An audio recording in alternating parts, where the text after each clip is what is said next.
Hello students, till now we have discussed about three accelerators: tandem accelerator, linear accelerator and cyclotron. Today we will discuss about one more accelerator. So before coming to that, let's see the limitation of the cyclotron. You know that with the help of cyclotron we cannot accelerate the electrons. Why we cannot accelerate the electrons? Because when we give a small energy to the light charged particle, that is electron, then it will attain very high velocities which is comparable to the velocity of light. And at such a high velocities the mass of the particle will increase according to this relativistic relation. And when the mass of the particle increases, then the time taken by the particle to come in the gap between the D's will increase, and this will disturb the resonance condition. And as the resonance condition is disturbed, there will be no acceleration of the particle or the electron. So that is why we cannot accelerate the electrons with the help of an cyclotron. So we need one more accelerator which can accelerate the electrons to very high energies, and this accelerator which we are going to discuss is betatron. So betatron क्या है? Betatron is a device which is used to accelerate the electrons to high energies. And as you know that beta particles को हम क्या बोलते हैं? Fast moving electrons. So that is why the name of this device is on the name of beta particle. That is why its name is betatron. And this betatron can accelerate the electrons to very high energy of the order of 300 mega electron volts. So let us see what is the principle of a betatron. Principle of the betatron is basically the electromagnetic induction. So what is the electromagnetic induction? You have already seen in case of a transformer, whenever there is an alternating current and this alternating current is passed through the primary coil of an transformer, then the magnetic flux linked with this coil changes, and the change in the magnetic flux induces an EMF inside the secondary coil of the transformer. So similarly, in case of a betatron, electrons are accelerated with the help of the induced EMF which is produced by changing a magnetic field. Okay, so in case of a betatron we have a changing magnetic field, and this changing magnetic field will produce an induced EMF, and this induced EMF is used to accelerate the electrons. तो यहाँ पे magnetic field का क्या दो role होंगे.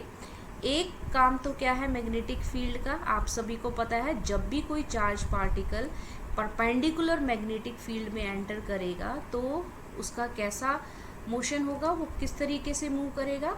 It will move in a circular orbit. So the first role of the electric field is that, so magnetic field is that the electrons are maintained in a circular orbit by applying the magnetic field. And the second role of the magnetic field, rather the change in the magnetic field, not the magnetic field, change in the magnetic field, is that whenever there is change in magnetic field, there is induced EMF, and this induced EMF is used to accelerate the electron. Clear हो गया बच्चों. तो betatron में हम क्या करेंगे, magnetic field को change करेंगे. और तो यहाँ पे मैग्नेटिक फील्ड का दो रोल होगा.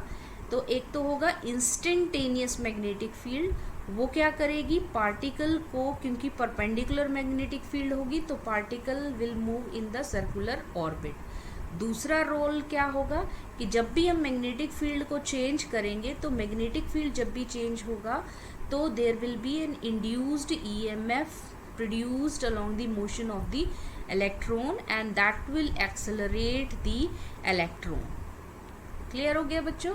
सो this is the principle of a betatron. Now let us see the construction of a betatron. Betatron mainly consist of a donut shaped chamber.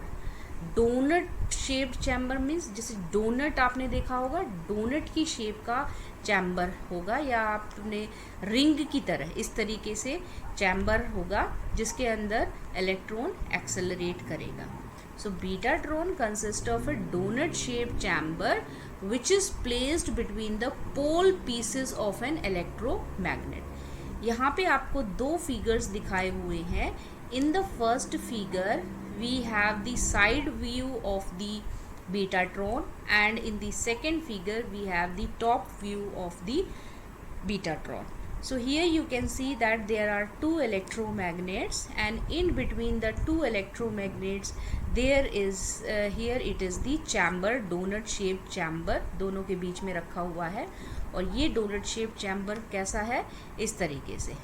ठीक है, तो ये जो electromagnets हैं ये क्या करेंगे, these electromagnets are connected to the AC supply, AC current. और जब भी ये करंट इन इलेक्ट्रोमैग्नेट से पास होगा तो क्या होगा, there will be a strong magnetic field produced between these two electromagnets. और इन दोनों इलेक्ट्रोमैग्नेट्स के बीच में क्या रखा हुआ है, चैम्बर रखा हुआ है जिसमें इलेक्ट्रॉन एक्सेलरेट करेगा. ठीक है, और ये जो डोनट शेप चैम्बर है, this chamber can be made up of glass और सिरामिक. अगर स्मॉल साइज का चैम्बर है, बीटाट्रॉन है, then we use glass and if it is of large size then we use ceramics to make this chamber. Now this chamber is also having an injector unit और इस injector unit में एक electron gun होगी. Electron gun basically क्या होता है, एक tungsten wire है जिसको हम हाई टेंशन बैटरी से कनेक्ट करते हैं और जैसे ही हम इसको हाई टेंशन बैटरी से कनेक्ट करेंगे इसके अंदर से करंट फ्लो करेगा और जैसे ही करंट फ्लो करेगा it gets heated up and due to the thermionic emission the electrons are emitted from this tungsten and this electron when which is emitted from this electron gun is then injected inside this donut shaped chamber. तो जैसे ही electron इस donut shape chamber के अंदर enter करेगा, क्योंकि ये chamber जो है दोनों इलेक्ट्रोमैग्नेट्स के बीच में रखा हुआ है, तो there it will experience a perpendicular magnetic field and due to this perpendicular magnetic field the electron will move in the circular path. ठीक है, so this electron gun is used to produce the electron and with the help of injector unit it is injected inside the donut shaped chamber and the perpendicular magnetic field makes the electron to move in a circular path inside the chamber. And in this betatron the radius of the electron will not change. The electron will be accelerated in the stable orbit. तो यही सबसे important point है betatron में कि कैसे एक electron accelerate हो रहा है विदाउट चेंजिंग इट्स रेडियस. क्योंकि जब आपने साइक्लोट्रॉन किया था तो साइक्लोट्रॉन में क्या हो रहा था, द रेडियस वॉज इंक्रीजिंग. ठीक है, जैसे जैसे पार्टिकल की स्पीड बढ़ रही थी, वेलोसिटी बढ़ रही थी, वैसे वैसे क्या हो रहा था, जो रेडियस है that was increasing. But in this case the electron is accelerated in the stable orbit. Okay, so this is the construction of a betatron. So let us see the working of the betatron. So in the first step, you know that the current which is applied to the electromagnet, the nature of the current is alternating. So the alternating current will produce an alternating magnetic field. So we are having an alternating magnetic field. तो अब है यहाँ पे एक question है कि हम electron को किस टाइम पे कब इस चैम्बर के अंदर इंजेक्ट करेंगे. तो इंजेक्ट कब करेंगे, जब मैग्नेटिक फील्ड आपकी इंक्रीज होना शुरू करेगी. Means at the point O, when the magnetic field starts to increase, then we will inject the electron inside the chamber. Clear? So in the first point, an electron gun is used to inject the electron into the vacuum chamber, and the injection of the electron is done when the magnetic field is rising during the first quarter of the alternating cycle. Okay, now in the second point, the electron gets accelerated during the rising magnetic field due to the increasing potential within the donut. तो particle accelerate कब करेगा, जब तक आपकी magnetic field increase हो रही है. तो आप देख सकते हो यहाँ से O पॉइंट से शुरू हो रही है इंक्रीज होना, और यहाँ तक आपकी मैक्सिमम हो रही है, और उसके बाद मैग्नेटिक फील्ड डिक्रीज होना शुरू हो जाती है. तो अगर हम एक कंप्लीट साइकिल की बात करें, तो जो पार्टिकल का एक्सेलरेशन जो है that will takes place in the first quarter of the alternating cycle. सिर्फ इतनी ही साइकिल के लिए एक्सेलरेशन होगा, बाकी साइकिल में कोई एक्सेलरेशन नहीं होगा.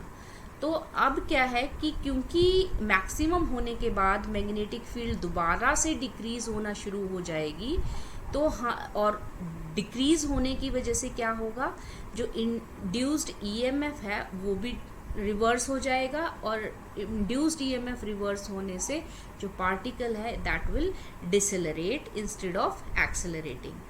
सो that to avoid this, what we do, we eject the electron when the magnetic field is maximum. Means at this point A, the electron is ejected from this circular donut shaped chamber. और जो भी हमें use करना है fast moving electrons का in the nuclear reaction, we can use that fast energetic electron. Clear? So this is the working of a betatron. तो next point देखो, even after increasing kinetic energy of the electron, the electron orbits in the same orbit of the radius R. और जो electron की energy increase होगी वो सिर्फ stable orbit में ही increase होगी, रेडियस चेंज नहीं होगा. And then the magnetic field starts decreasing after passing through maximum. The electron starts decelerating as the direction of the EMF start getting reversed.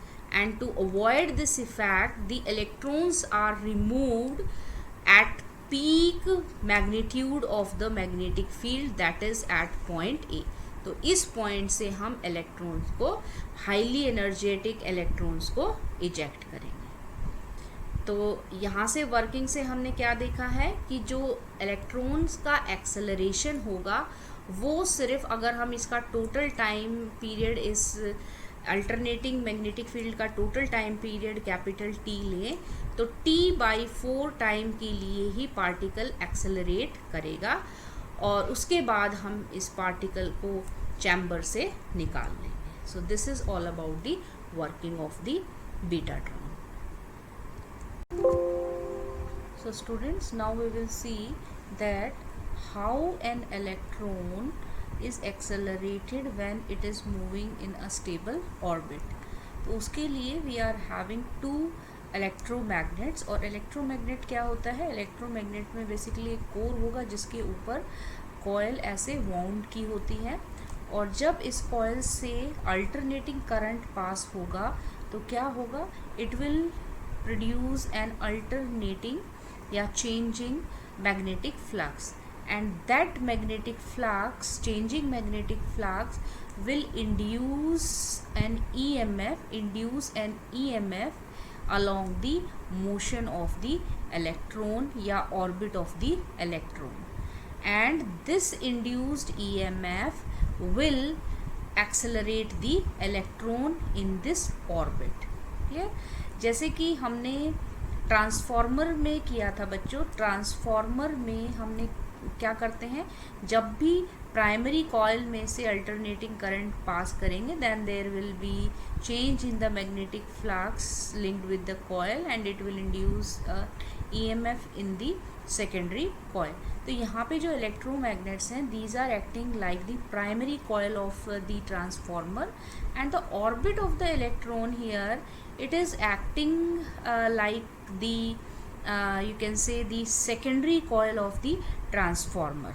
Okay, so whenever the alternating current is passed through this electromagnet, it will produce a changing magnetic flux linked with the coil is changed, and whenever the magnetic flux linked with the coil is changed, an EMF is introduced, is induced, and that EMF is induced along the motion of the electron, and this will increase the velocity of the electron, or you can say the electron will be accelerated.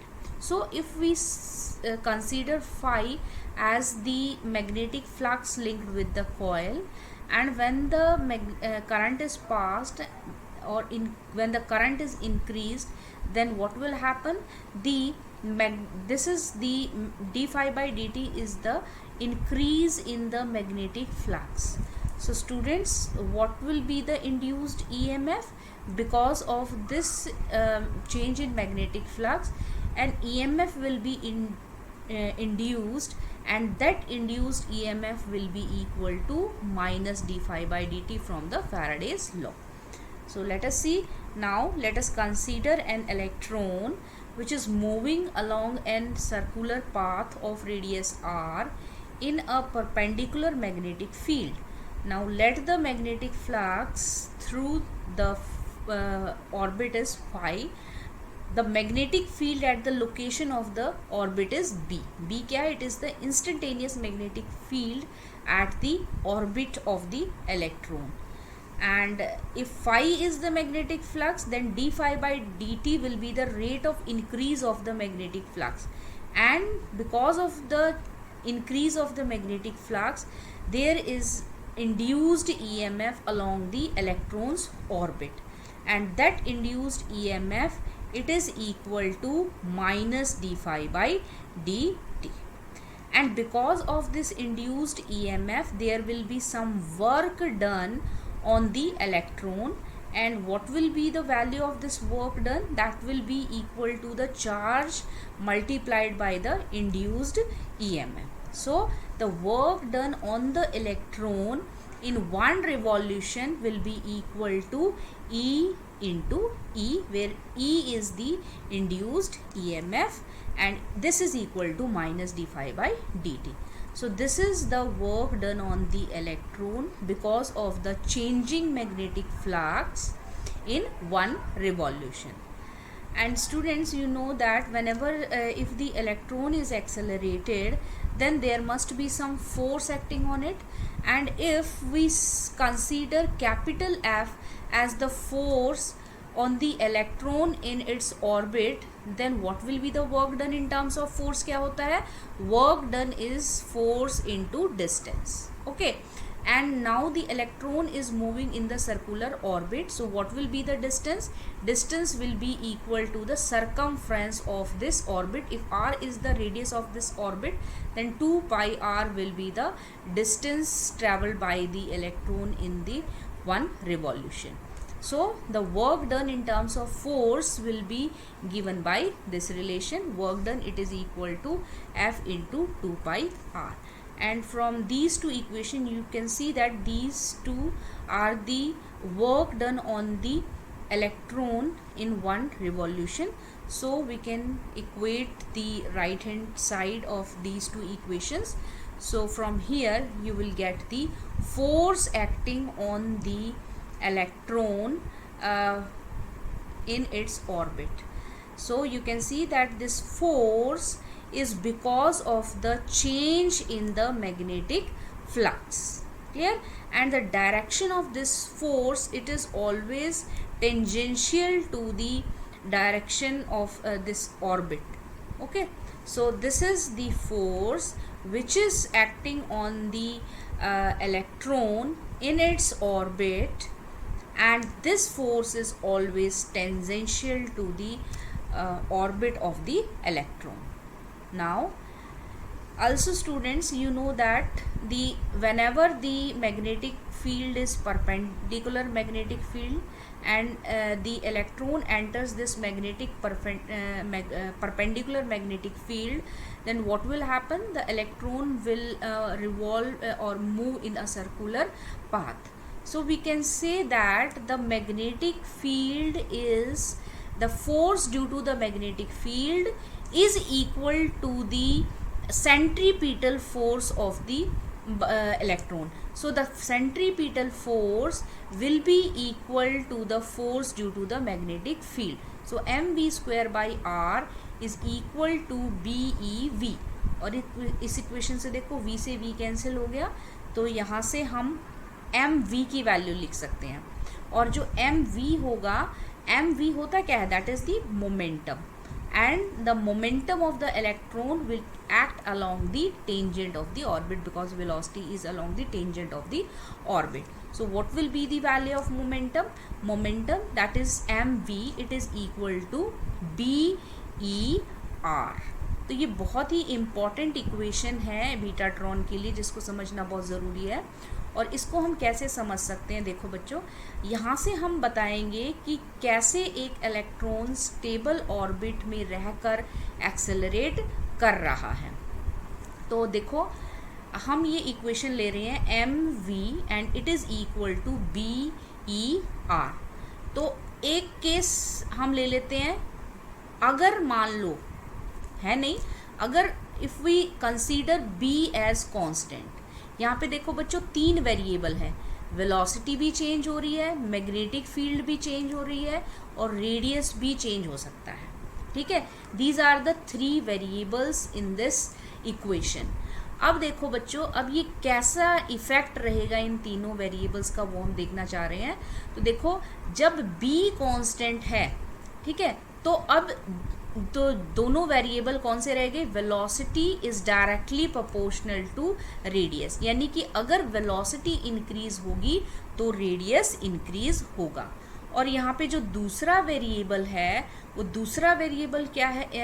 अगर हम मान लो velocity को constant ले लें, if the velocity is constant, ये हम hypothetical ले रहे हैं, कोई वेलोसिटी कांस्टेंट नहीं है, वेलोसिटी तो इंक्रीज कर रही है, लेकिन हम यहाँ पे इफेक्ट देखना चाह रहे हैं इन तीनों वेरिएबल्स का. तो अगर वेलोसिटी कांस्टेंट है, तो आप यहाँ से देख सकते हो जो b है that is inversely proportional to the radius, यानी कि अगर हम मैग्नेटिक फील्ड को इंक्रीज करेंगे तो रेडियस क्या होगा? डिक्रीज होगा. तो देखो बच्चों, इन दोनों केसेस को ध्यान से समझो. जैसे जैसे वेलोसिटी इंक्रीज होगी, वैसे वैसे रेडियस जो है वो इंक्रीज होगा अगर मैग्नेटिक फील्ड कांस्टेंट है. और अगर वेलोसिटी कांस्टेंट है, तो मैग्नेटिक फील्ड को अगर आप इंक्रीज करोगे तो रेडियस क्या हो रहा है? डिक्रीज हो रहा है. तो अब अगर हम इस इक्वेशन को देखें, तो जो बीटाट्रॉन की अगर हम बात करें, तो मैग्नेटिक फील्ड भी इंक्रीज हो रहा है, और मैग्नेटिक फील्ड इंक्रीज होने के साथ साथ वेलोसिटी भी इंक्रीज हो रही है. और क्योंकि दोनों का इफेक्ट अपोजिट है, अभी हमने देखा कि मैग्नेटिक फील्ड इंक्रीज होती है तो रेडियस डिक्रीज होता है, लेकिन जब वेलोसिटी इंक्रीज होती है तो रेडियस जो है वो इंक्रीज होता है. और जो बीटाट्रॉन है, इसमें वेलोसिटी भी इंक्रीज हो रही है और मैग्नेटिक फील्ड भी इंक्रीज हो रही है, लेकिन उन दोनों का इफेक्ट क्या कर रहा है? रेडियस को कांस्टेंट कर रहा है. So that is why we say that inside a cyclotron, because of the changing magnetic field or increasing magnetic field, the velocity of the electron is increasing, but the radius of the particles remains same. ठीक है, So this is the main point to understand in case of a betatron. And this and the force due to this moment, ये momentum है, तो इस momentum की वजह से कुछ फोर्स एक्ट करेगा इलेक्ट्रॉन के ऊपर, तो that force will be equal to dp by dt. तो dp बाई dt कितना हो गया, ये हो गया. So this is also a tangential force.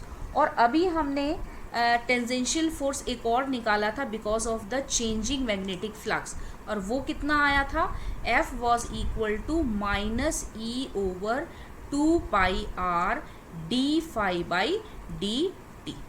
So both are the tangential force. So the total tangential force which is acting on the electron in its orbit will be, this is also the tangential force and this is also the tangential force. The total tangential force will be the sum of these two. And if we want that the radius of the circle, the radius of the electron must be stable, then for that the tangential force must be 0. The tangential force acting on the electron must be 0. तो ये condition आ गई, यानी कि जो दोनों force का magnitude है वो सेम होना चाहिए. Then only we can say that the electron is moving और या accelerating in the stable orbit of constant radius. ठीक है, तो इस रिलेशंस को हम फर्दर सॉल्व करेंगे तो finally we will get this relation. और जब हम इसको इंटीग्रेट करेंगे इस इक्वेशन को, तो हमें क्या मिलेगी, फाई की वैल्यू मिलेगी, and this phi is equal to 2 pi R square B. तो what is the value of B here? B, it is equal to phi, which is the magnetic flux, over 2 pi r square. लेकिन बच्चों ये यहाँ पे B क्या था, B हमने क्या लिया था, it is the instantaneous magnetic field which is acting at the orbit of the electron, circular orbit of the electron. ये वो magnetic field है. ठीक है, लेकिन अगर हम एवरेज मैग्नेटिक फील्ड लें, एवरेज मैग्नेटिक, क्योंकि मैग्नेटिक फील्ड तो चेंज हो रही है, so if we take the average magnetic flux density over the whole area of this orbit, जिसको हमने बी बार से डिनोट किया है, तो वो कितनी होगी, फ्लक्स पर यूनिट एरिया. ठीक है, magnetic flux per unit area of the orbit. तो अगर हम इन दोनों मैग्नेटिक फील्ड्स को कंपेयर करें, B क्या है, it is the magnetic field, instantaneous magnetic field acting on the electron orbit, and B bar क्या है, it is the average magnetic flux over the whole area of the orbit. तो इन दोनों में relation क्या है, ये रिलेशन है, and this is the most important condition in case of a betatron, and this condition is known as betatron condition. And if we want to accelerate the electron inside a betatron, then this condition must be satisfied. And what is this condition, what is this equation, ये equation क्या बता रही है, this shows that the electrons to be accelerated in the circular orbit of constant radius. ठीक है, constant radius में कब accelerate करेगा electron, when the perpendicularly applied magnetic field should be non-uniform in such a way that at any instant the magnetic field at the orbit, जो कि B है, the magnetic field at the orbit is equal to the half the average magnetic field over the orbit, जो कि B बार है. तो जब ये condition satisfy होगी तभी जो है पार्टिकल कांस्टेंट रेडियस के अंदर ही एक्सेलरेट करेगा. ठीक है, सो this is the main principal on which the working of betatron is based. Now we will find the energy gained by the electron in a betatron.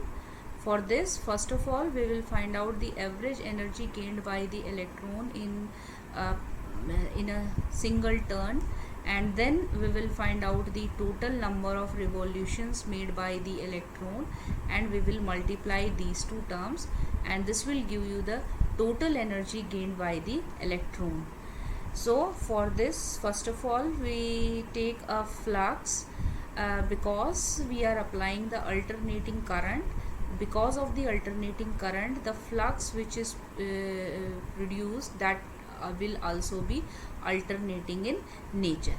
Okay, so we generally represent the alternating flux in the form of a sine wave. So phi b, it is equal to phi b naught sine omega as sine omega t. Now as we know that the acceleration of the particle takes place for how much time? For this time. Okay, so if capital T is the time period of this changing magnetic flux, then for this time only we will have the acceleration of the particle, and this is T by 4. Okay, so the time during which the acceleration takes place can be written as T by 4, and in terms of omega, angular frequency, we know that angular frequency, it is equal to 2 pi by t. Okay, so here we can put the value of t in terms of omega, and this is the time for which the acceleration of the particle or the electron takes place.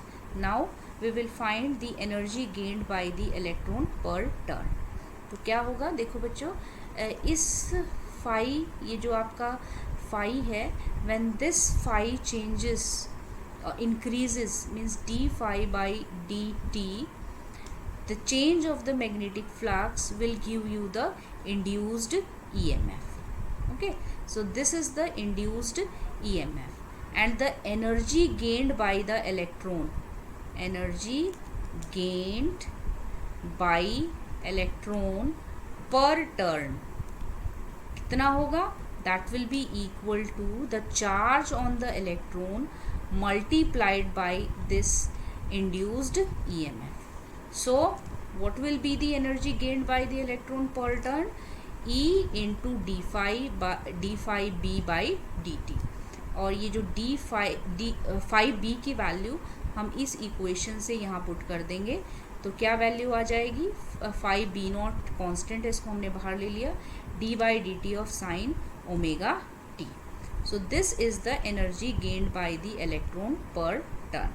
But because the phi it is changing, ठीक है, तो जो energy है वो हमें average energy लेनी पड़ेगी.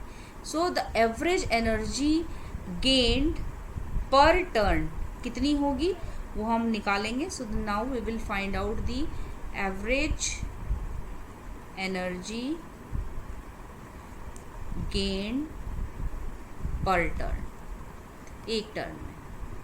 ठीक है, तो एक टर्न में कितनी एनर्जी गेन करेगा इलेक्ट्रॉन, वो हम कैसे निकालेंगे? ये जो हमने एनर्जी निकाली थी इसको हमने इंटीग्रेट करना है. ठीक है, तो इंटीग्रेट कैसे करेंगे? E phi b naught integrate 0 to, क्योंकि एक्सेलरेशन t/4 टाइम के लिए हो रहा है, तो जो लिमिट होगी 0 टू t/4 लेंगे.